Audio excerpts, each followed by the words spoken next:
Good morning, everyone. And welcome. Those of you here with us in the sanctuary, as well as those of you joining us from home.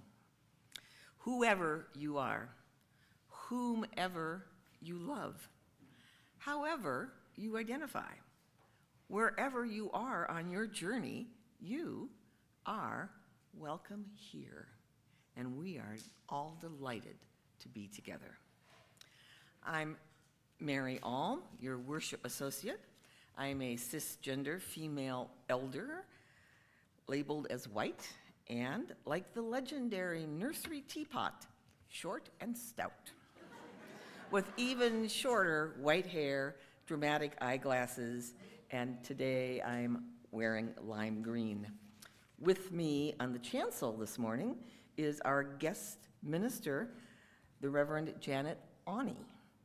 She's a relative newcomer to Asheville, retired in 2017 as Minister Emerita of Tri-County Unitarian Universalists in Florida, and has since served congregations across the U.S. and Canada as a pulpit guest, a sabbatical minister, a consulting minister. She can do it all. Before entering the ministry, Reverend Onnie worked as a professional musician and nonprofit administrator.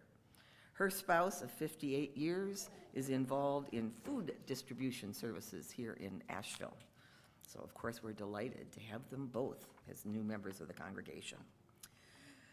Our music director, Les Downs, is with us, as is national folk artist, Matt Watroba. We're also grateful to, got that. Simon Jacobs, I knew there was one more, on our tech. Thank you, Simon. We're also grateful to everyone who lends a helping hand on Sundays, for our ushers and greeters, our coffee team and cleanup mavens, as well as all who keep this place humming all week long. And now, take a breath, silence your devices, really, okay, showing red, and prepare yourselves for this nurturing time together.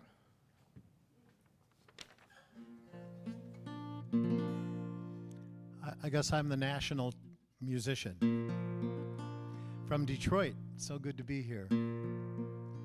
My specialty is getting everybody to sing. Even those of you who were told when you were little to just mouth the words, honey.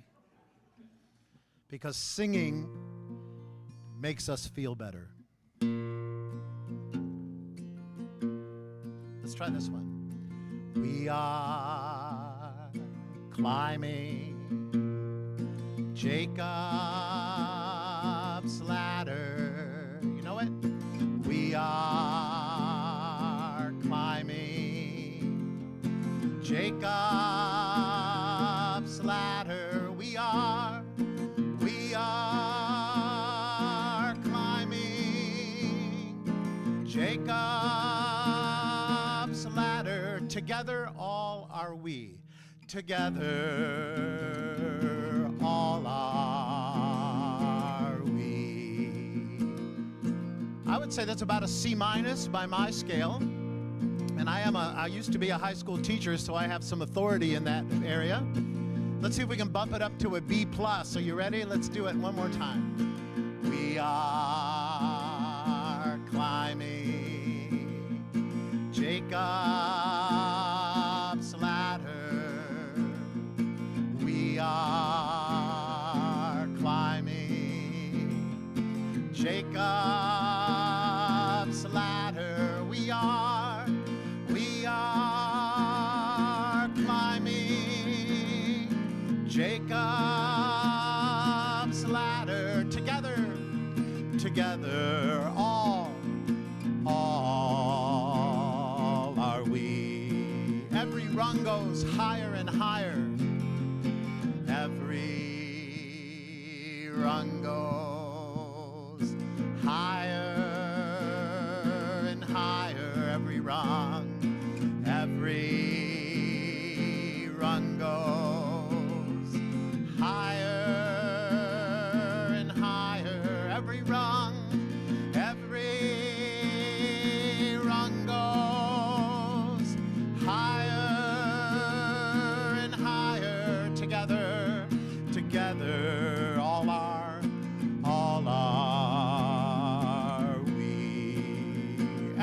step, a generation. Every step, sing it out. Generation. Every step, generation. Every step,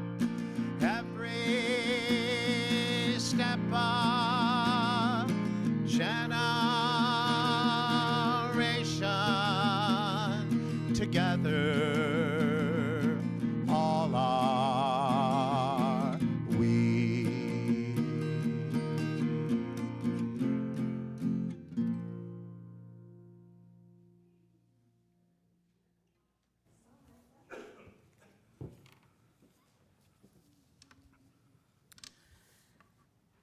As Mary lights our chalice this morning, hear the words of Tara Humphreys and Marta Ballantyne.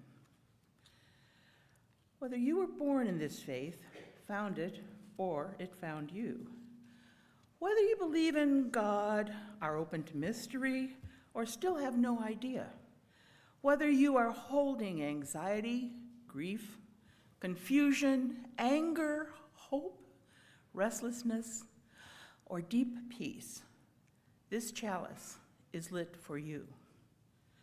So step into the center. Come in from the margins. No words need be whispered to tell us we are one. Les will introduce our opening hymn. We're going to sing again, Joy in the Morning, one of our newer hymns that we've sung a few times over the last few months. Some of you may have music. If you do, please turn it in at the end of the service.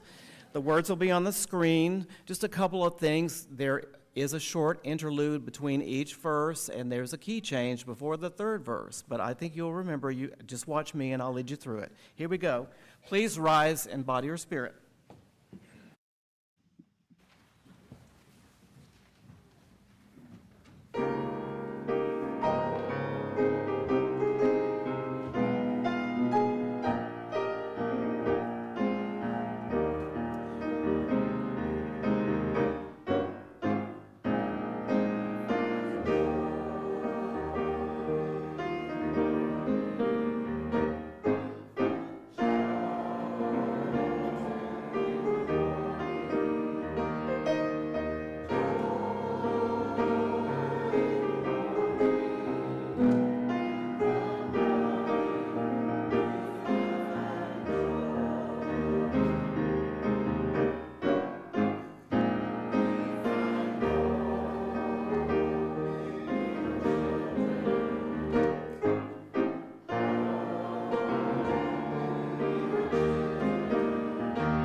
With apologies to the parents, I am adding to the screen time because I thought that it would be good to hear from Brenda Miles, who's reading the story, and she wrote the story.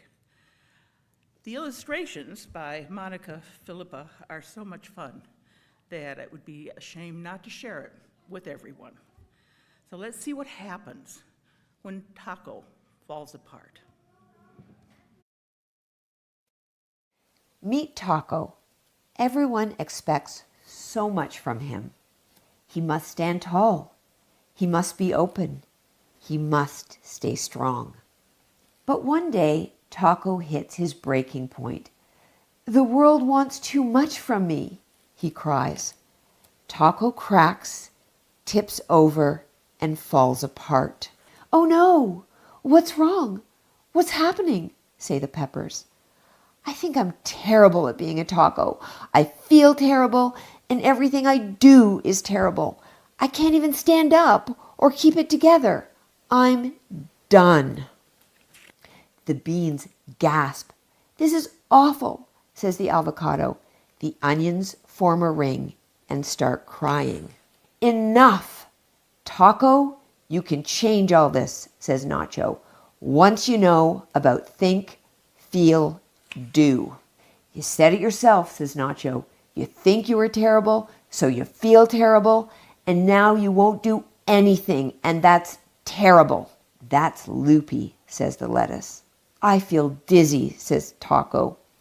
"Shake things up, Taco," says the salt. "If you change what you think, then what you feel and what you do will change too. Yippee!" "But how?" asked Taco. "Think about what makes you terrific," says Nacho, "and you'll feel better." "We think about being crisp instead of wilty," says the lettuce. "I'm sour," says the sour cream, "but I add terrific flavor." "We make farts," say the beans, "but we're good for the heart." "Your turn, Taco," says the cheese. "Turn terrible to terrific." "I'll never figure out this thinking stuff," says Taco. "Wrong. Never is not helpful for any kind of thinking," says Nacho. "And it's not even true," say the onions. "You figured out hard stuff before," say the beans. "Think about what you can do and try again," says the cheese. Taco sighs. "Why bother? I'm just going to fall apart again tomorrow." "Do you have a crystal ball? Do you really know what's going to happen? Can you see our future?" ask the peppers. "Wrong," says the Nacho. "Are you a fortune teller or a taco? Helpful thoughts only, please." Taco thinks for a long time. "Well, I think there are days when I stand tall and hold us all together," says Taco. "And thinking about what I can do makes me feel kind of terrific. So now I want to do this." Taco stands up. "Hooray!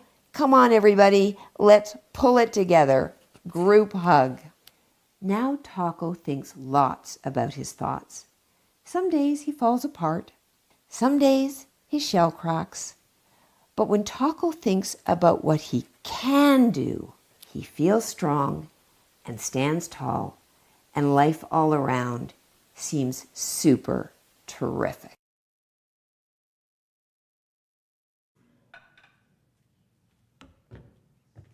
All right then. Now let's sing our children and youth to their faith formation adventures.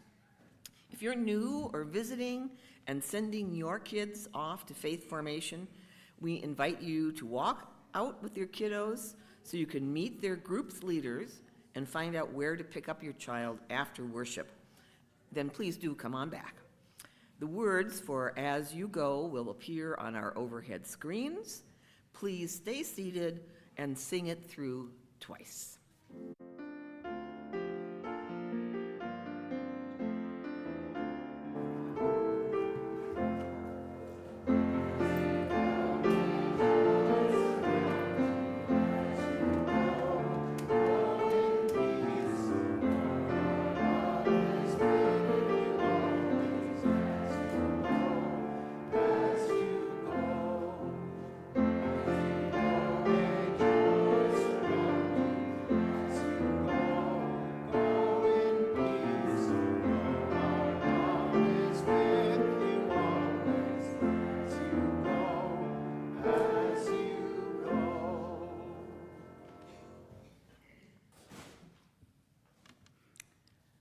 Now let us enter into our period of prayer or meditation, hearing the words of the Reverend Teresa Soto in her Time for the Work.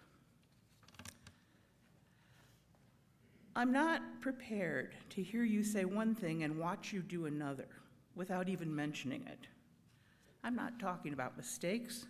You know we all make those. Sometimes we speak too soon and think too little. We worry more about procedures than promises. We let fear and guilt keep our choices and actions small. These things, common and human, keep calling us forward to different, better choices. I'm thinking of a different thing in which you know the right thing to do and spend entire notebooks of calculations on figuring out how not to do it.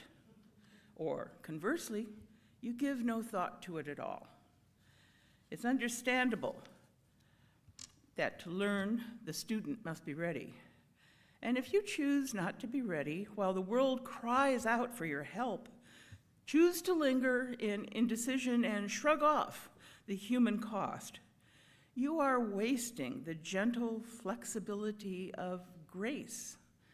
And as Frederick Douglass said, using your liberty for unholy license. You must account for this day. Choose justice. You must account for your gifts. Generate love. Your effort in community is a precious resource. Take courage. Move with urgency toward every possibility. Please hurry. Don't stop. Now let us enter into the silence as one breath and one beating heart. I will ring the bell to bring us back into community.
Now is the time to acknowledge our joys and concerns with a ritual of water and rocks. Water is that ancient element holding all our feelings and emotions. For all that grieves our hearts, we add salt to brine the water in these vessels to symbolize our sadness or fear. For all that brings our hearts joy and celebration, we scatter flower petals to symbolize our happiness or contentment. These vessels compassionately hold everything we put in them. You will find stones in carved wooden bowls on either side of the space. Please use the aisles by the outer walls to come forward and select your stone or stones, and then return to your seats via the center aisle. Please be understanding of folks who are passing by one another as you all come and go. If you find your way blocked, it's okay to tap someone on the shoulder and ask for some room. If you prefer to remain seated but wish to add a stone, signal one of us and we'll do it for you. Let us have some music.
have shared a joy, know that we rejoice with you. And if you have shared a sorrow, know that you are held in love and care by this beloved community. We add these last two rocks for all the joys and sorrows in our community carried by those not present with us today. Our community is one community, whether gathered or apart.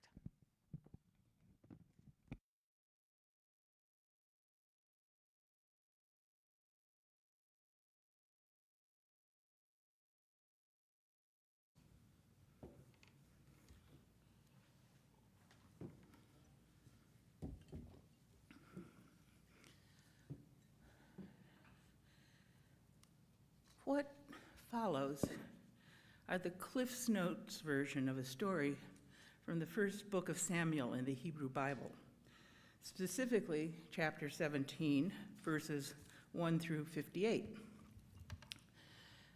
Samuel is a prophet who has a close relationship with God. In this story, God has promised that Samuel can anoint one of Jesse's sons as king. So, as instructed, Samuel travels to Bethlehem to visit with this man named Jesse and meet his family. However, while Samuel is inspecting Jesse's 8 sons, God tells Samuel that none of them are to be king. God tells Samuel to anoint David, the youngest brother who makes his way as a family shepherd, to anoint David as king. Meanwhile, the resident king, Saul, becomes ill, and David is summoned to play the harp to soothe him. Saul takes a liking to David, and David enters Saul's court as his armor bearer and harpist, which is an interesting skill set, don't you think? So as King Saul is soothed and David herds sheep, a new war against the Philistines begins. This time, a Philistine champion named Goliath emerges. Goliath challenges any Israelite to one-on-one combat, with the loser's people becoming subject to the winner. David, as a non-combatant, is tasked with taking food to his brothers in the Israelite camp.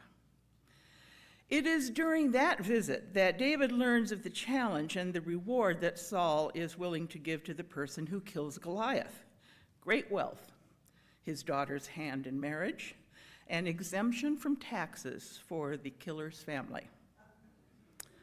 David tells Saul that he will kill Goliath. Saul overrides his army's objections to this suicidal proposition and consents to let David try. David arrives on the battlefield, armed with his sling and dressed as a shepherd. Seeing David's youth, Goliath begins to curse him. David responds by slinging a stone into Goliath's forehead, and Goliath dies. Thus, the Philistines are vanquished. I saw Adam leave the garden with an apple in his hand. Now that you're out, what are you gonna do? Plant a seed and pray for rain, maybe raise a little cane. I'm an orphan now and I'm just passing through. Passing through, passing through. Sometimes happy, sometimes blue, glad that I ran into you. Tell the people that you saw me passing through. And I saw Jesus on the cross on that hill called Calvary. Do you hate mankind for what they've done to you? Well, he said, talk of love, not hate, 'cause it's getting mighty late. I've so little time and I'm just passing through. Passing through, passing through. Sometimes happy, sometimes blue, glad that I ran into you. Tell the people that you saw me passing through. And 'twas at Franklin Roosevelt's side just a while before he died. He said, one world must come out of World War II. Yankee, Russian, white or tan, Lord, a man is just a man. We're all brothers and we're only passing through. Passing through, passing through. Sometimes happy, sometimes blue, glad that I ran into you. Tell the people that you saw me passing through. And Gandhi spoke of freedom one night. I said, man, we gotta fight. He said, yes, but love's the weapon we should use. For with killing no one wins, it's with love that peace begins. It takes courage when we're only passing through. You think you can join me on this? Passing through, passing through. Sometimes happy, sometimes blue, glad that I ran into you. Tell the people that you saw me passing through.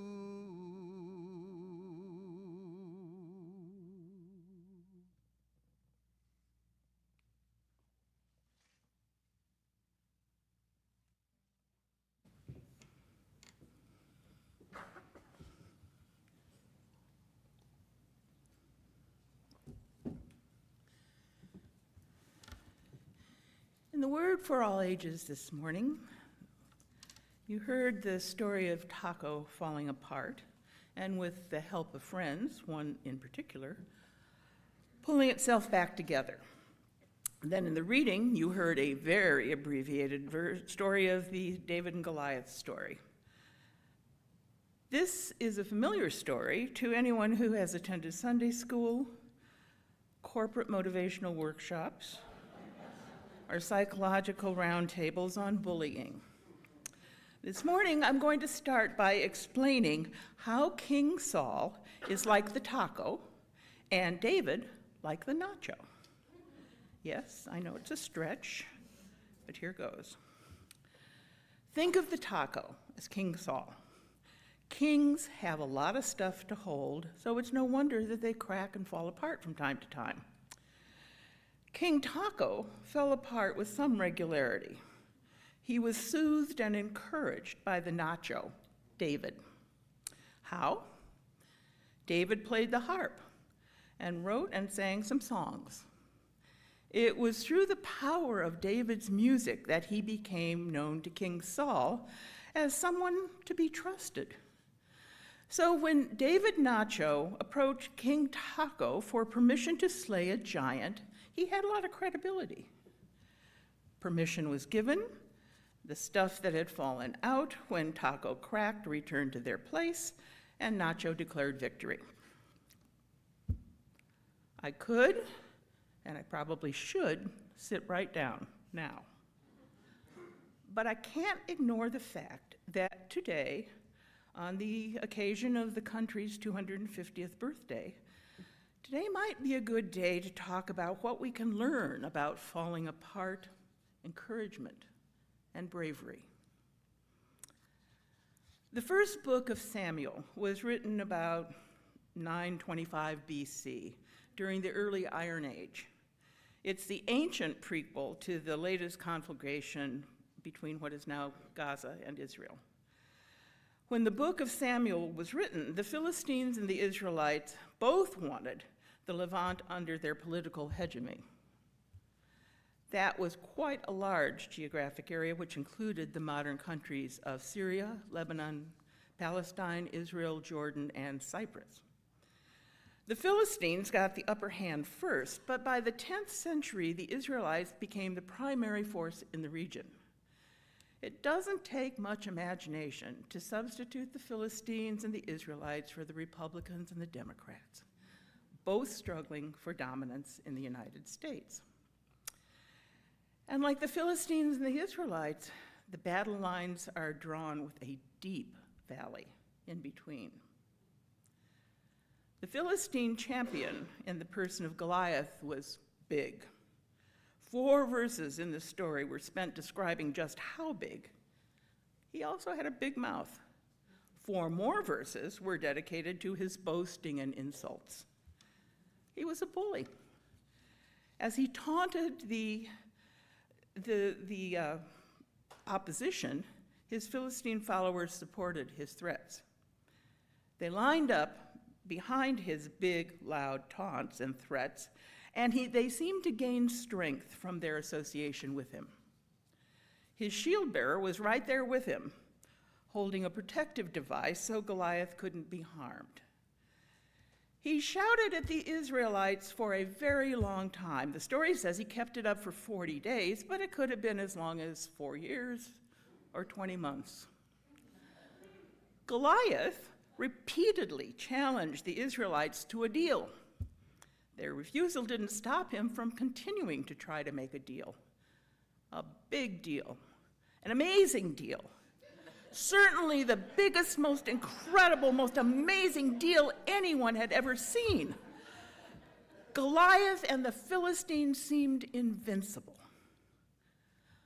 No wonder the Israelites were dismayed and terrified. The deal challenged them to send one of their own to kill the large, heavily fortified Goliath. If they failed, they would serve the Philistines. All that noise, all those armaments, all those verbal tweets, all those executive orders, it certainly seemed like an uneven fight. Here's lesson number 1. One of the reasons that the Hebrew Scriptures have survived for so long is that they tell timeless truths. In this case, they tell of a fight over resources with a bully leading the way. Back then, as is now, the more resources one controls, the more power one has. And we know that those in power are loath to give up that power. That, as MLK Jr. pointed out, freedom is never voluntarily given up by the oppressor, it must be demanded by the oppressed. The Israelites knew that to avoid being held in servitude to the Philistines, they would need to step up to wrest the power away from their enemy. But how? As with many of the stories in the Hebrew Scriptures, this one continues with lineage, as sort of an ancestry.com. David's lineage is important, but it's not necessary to this story, so I'm going to skip over it, except to point out that David is the youngest of 8 brothers. He was not expected to join the brothers in the fight. His job was to tend his father's flock of sheep and deliver food to his brothers in the Israeli army. But on food delivery day, David was in the position to see the armies draw their battle lines and hear the threats of Goliath. He also heard the Israelites talking about the rewards that King Saul offered to the person who would kill Goliath. Remember? Great wealth, marriage to the king's daughter, freedom from taxation for the hero's family. However, the tangible rewards were not uppermost in David's mind. He was most interested in ridding Israel of that which was defying the armies of Israel. He wanted to take back the power from that uncircumcised Philistine. Israel has been humiliated by the other, a people who do not share their beliefs and rituals. David, as an Israelite, wanted revenge. Again, I'm going to pause in this story to say much of human history has been the story of winners and losers. What we've seen and experienced, and here's lesson 2, is that the humiliation of losing can cut deep. Back in 2020, Tom Friedman wrote an article explaining that our political divide in the US was seeded by a social and cultural shift that favored the college-educated, coastal, sophisticated urban elites to the detriment of those who didn't fit into that mold. Money couldn't buy acceptance into that group. The seed of exclusion was fed and nurtured by those who sought power by recognizing the feeling of being seen as less than, having been humiliated themselves. And once they gained power, they wanted revenge. This is being played out in real time. As Friedman and more recently David Brooks have pointed out, the current political landscape has been a long time in the making. The Philistines now have the upper hand. But the good news is that giants are not always as strong and powerful as they seem. Let's take a closer look at the giant Goliath. You've heard that description from the author's book of Samuel. But modern biblical medical scholars have posited that Goliath had an identifiable family tree that suggested he had a rare hereditary pituitary disorder causing a condition known as gigantism. Some of the physical characteristics include a very prominent forehead, thickening of facial features, large hands and feet with thick fingers and toes. It includes muscle weakness, which would explain why he needed a shield bearer to hold him upright. And it would also explain the giantism characteristic of lack of peripheral vision, which would explain why Goliath wouldn't see a stone headed toward his very large forehead. Medically speaking, Goliath was not a well man, and his physical appearance was certainly cause for comment. He was probably the target of a lot of unkind comments. So it's no wonder that his behavior may be seen as cruelly aggressive. Getting back to the story, King Saul heard of David's offer to slay Goliath. At first, the king was incredulous. David was a child, and Goliath was a trained fighter. David made his case, citing his battles with wild animals, crediting his apparent victories over them to protection from his deity. He said, "The Lord who delivered me from the paw of the lion and the paw of the bear will deliver me from the hand of this Philistine." Saul finally caved in and gave his permission for David to try. So here's the third lesson. Just because the vast majority of people believe something doesn't make it true. For David to even make it to the battlefield with Goliath, he had to counter the collective wisdom of the entire army of Israel. They were older, more experienced, battle-hardened men. If you had taken a poll, 100% of them would have said that walking into that battlefield with Goliath was a suicide mission. That's why you can't always trust polls, and that's why you can't always trust popular opinion. There will always be this pressure to go along with the majority, because if the majority of people believe something, it must be right. At least that's what they want you to believe. Saul gave David more than permission. He tried to outfit him as benefited a soldier with armor, a helmet, and a sword. I want you to try to envision this. Here's half-naked David, perhaps the stature of a wiry 12-year-old. He has layer upon layer of cloth and metal placed on his body. I wonder what Saul thought when he saw his champion lurching around under the weight of his protection. Probably didn't engender a feeling of confidence. I've been in that overburdened situation, and maybe you have too. Quite often, what we think will protect us does just the opposite. It weighs us down. We think our IRAs or our skin color or our gender or our social class or our communities of like-minded people or our intellect will protect us. And we get weighted down. We get weighted down with accumulating these protections, and we get weighted down with the assumption that we are protected.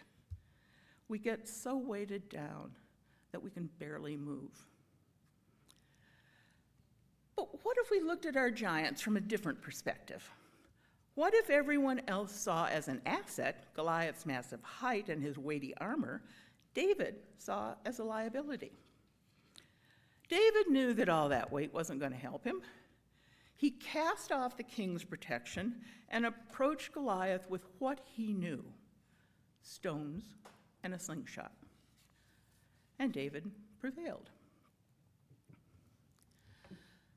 The takeaway from the story of David and Goliath that I'd like us to consider is this: we can't fight the Philistines with their method of bullying and intimidation and humiliation. We need to use what we know. We need to use what we know.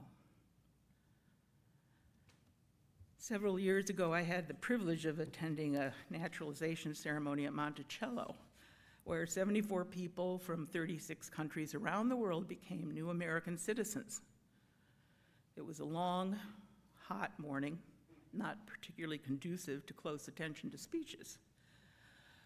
What did strike me, though, was the oath of citizenship, where 74 people, in accented English, promised, among other things, to support and defend the Constitution and laws of the United States against all enemies, foreign and domestic.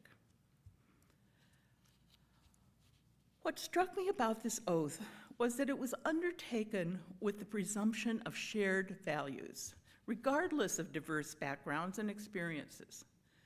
So when we talk about confronting a giant, we need to come equipped with the foundational values that we share, the values that we know. What do we know? Well, first, we know that our cause is just. Our values state the use of the democratic process within society at large. The democratic process is currently being undermined by those who seek to influence and hold their power through lies, boasts, and intimidation. The rule of law is being ignored and/or twisted. It is incumbent on us, and indeed on all people who support the democratic process, to promote the democratic processes. This means, at the very least, we inform ourselves of the policy positions and character of those running for office. We support those who share our values with our time, our talent, and our treasure, and then we vote. Still, another thing that we know is that there are an awful lot of giants these days. There's the huge giant of climate catastrophe. There's the giant of systemic racism. There's the giant of income inequality. There's the giant of incivility. There's the giant of the corrupt use of power. Some of these giants are new, and some of the older ones have just been awakened from their caves. They are all lumbering toward us, howling for a confrontation. What we know is this: we know that the methods of the Philistines don't work well for us.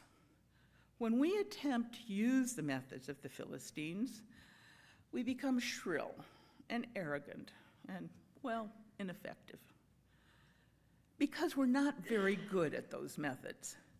When we try to use those methods, we come across as inauthentic. Instead, our methods are grounded in our values: justice, equity, transformation, pluralism, interdependence, generosity. Our values are centered by love. What we know, and we know in our Unitarian Universalist bones, is that when love underpins any method of human interaction, we are all better off. Love is the deciding stone in our slingshot. When we fling love in our conversations and our letters, we are more likely to be heard. When we include love in our financial contributions, our resources will help spread our values. When we take to the streets propelled by love, we are met by others sharing our values. The giants of our time can only and ultimately be slain by love. It's time to pick up our slingshots, load them with stones of love, and slay some giants. May our aim be true now and forever. Amen.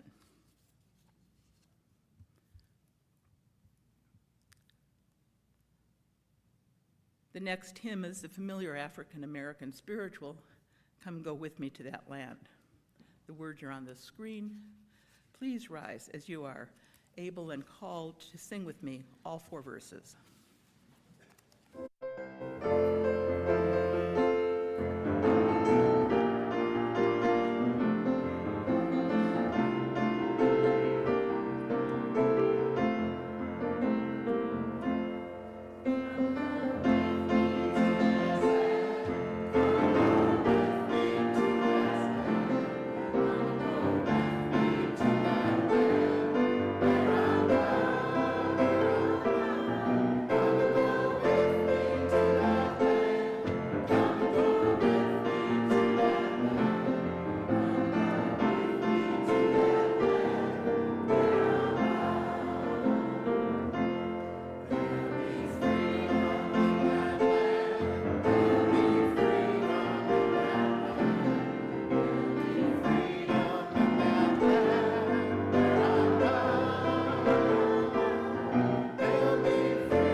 We now turn to the work of the congregation.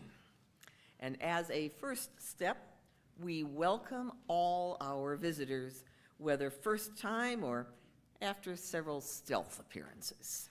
So, for those of you who are present in this space, we invite you to stand and wait for a microphone. We've got one available.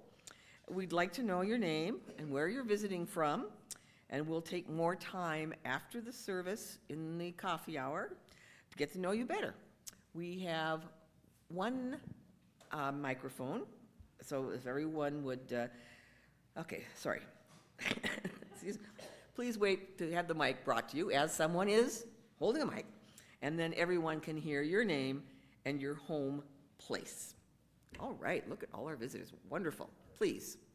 Hello, I'm one of the stealth visitors, but I just recently moved back here and I've been to the church a few times. My name is Jules and I'm from Vermont.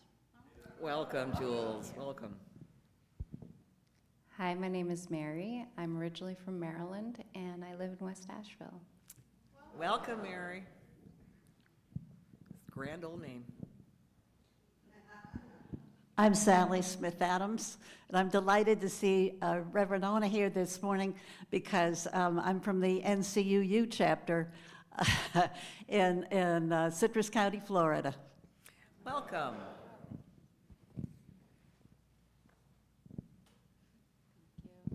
Good morning, everyone. My name is Sarah Bolton, and I live in Weaverville. Welcome, Sarah.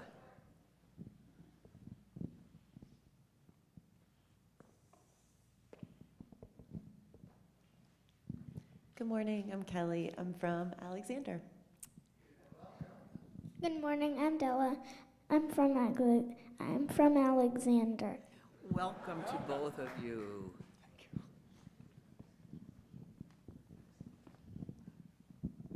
Good morning, everyone. I'm Kathy Bullock. I just drove in from Berea, Kentucky. I'm here for the Swananoa gathering, and I heard my great friends Matt and Kim were going to be here, and that Matt was going to be sharing, and so I got up extra early so I could share this time together with you, and I'm so delighted. Welcome so much. How wonderful to have all of you here.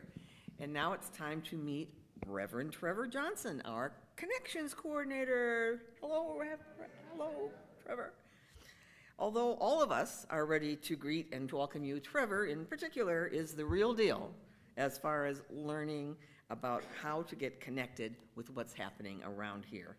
After the service, please stay for coffee and conversation, and there's a welcome table for newcomers where Trevor and others hang out, hoping that people will stop, ask questions, and visit a bit. Our announcements run as slides at the beginning of every service. If you missed them, refer to Thursday's weekly e-news, where everything is described. If you'd like to receive e-news in your email, please sign up by sending a request to information@uuasheville.org. Our community plate recipient this month is WNC Votes, a coalition of community organizations and individuals working together to increase voter turnout. At this time, you can financially support their work in several ways.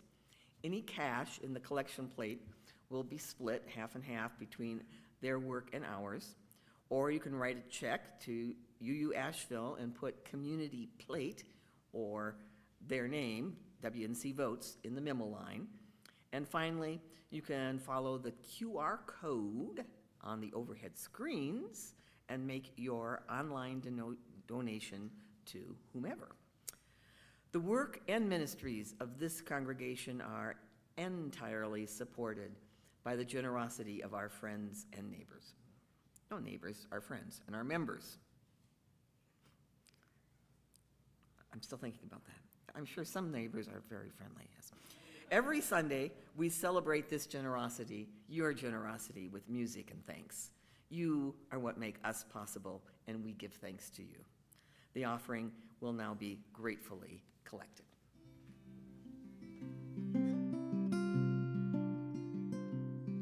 Kind friends all gather round. There's something I would say.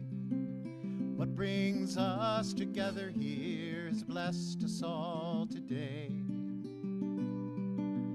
Love has made a circle that holds us all inside, where strangers are as family and loneliness can't hide.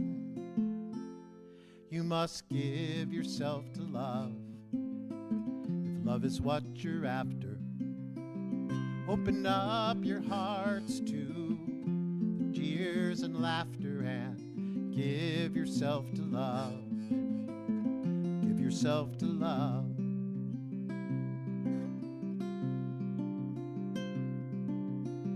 Love is born in fire.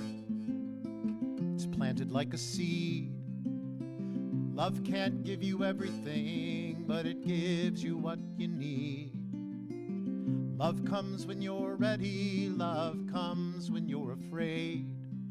It will be your greatest teacher and the best friend you have made. So give yourself to love, if love is what you're after. Open up your hearts to the tears and laughter and give yourself to love. Yourself to love.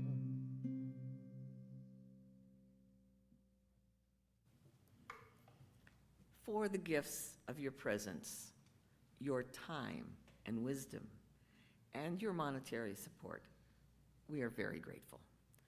And as we are grateful for the music provided by Matt Watroba today. Thank you, Matt. And of course, Dr. Les. That's it. Let's rise when we sing this last song, if you don't mind, if you're able, if you're willing. Because none of this means anything unless we carry it on into our community. And so this is a song from the civil rights movement called Carry It On, and it's a very complicated chorus. It says, carry it on, carry it on, carry it on, carry it on. I chose not to put it up on the screen because I'd rather you looked at each other when you sing this. And the chorus goes like this. Carry it on, carry it on, and then we do it again. Carry it on, carry it on, and there's a man by my side walking. There's a voice within me talking. There's a word that needs a saying. Carry it on, carry it on again. Carry it on, carry it on, and they will tell their lion stories, send their dogs to bite our bodies. They will lock us up in prison.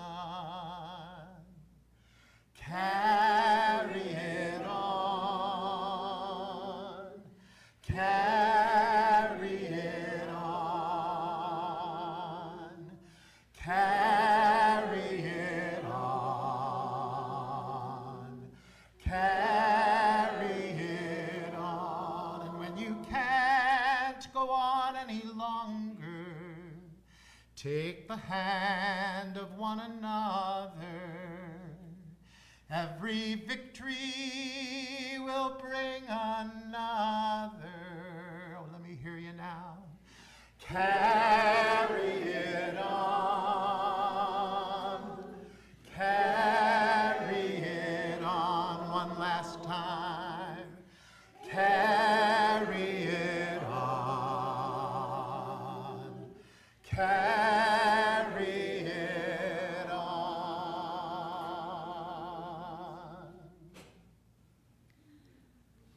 Go out from the warmth of this gathering to create a future in which all of your tacos hold together and the giants are vanquished by stones of love propelled by the sling of resolution to love the hell out of this world. Now let us sing our closing blessing to one another, longtime son, as usual.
I was in Detroit. Oh, no kidding. Where did you live?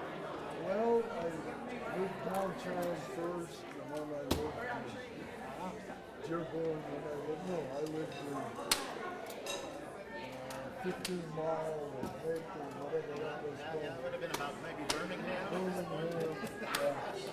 But When were you there? I was there from '66 for about 10 years. That was a rough time there. I was there 67. when it happened. Yeah, I was. Well, now you live in Asheville? Just outside of D.C. We lived here 4 months ago. Yeah, but there used to be an incredible folk music club downtown called the Living Inn. I often wonder what happened. All those downtown clubs, oh, thank you so much. All those downtown clubs sort of closed. The Raven Gallery, if you remember that did sort of have another life in Southfield. And now, in Ann Arbor, there's been a club called the Ark, which has been I went to grad school in Ann Arbor. so you know about the Ark. Yeah, but there was this guy, Phil Marcus Esser. I knew Phil, yeah. Yeah, and it was his folk music club. He was singing show tunes. Yeah, Jacques Brel, and he loved all those old Gershwin. He was a... Good. Well, thank you. My pleasure.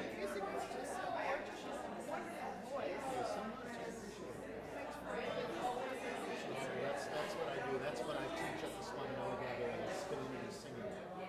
My goal is to get everybody singing again because it's really important. But there's nothing that brings people together. In fact, I'm hoping to find some folks who sing in the choir here. Do you know any of those folks?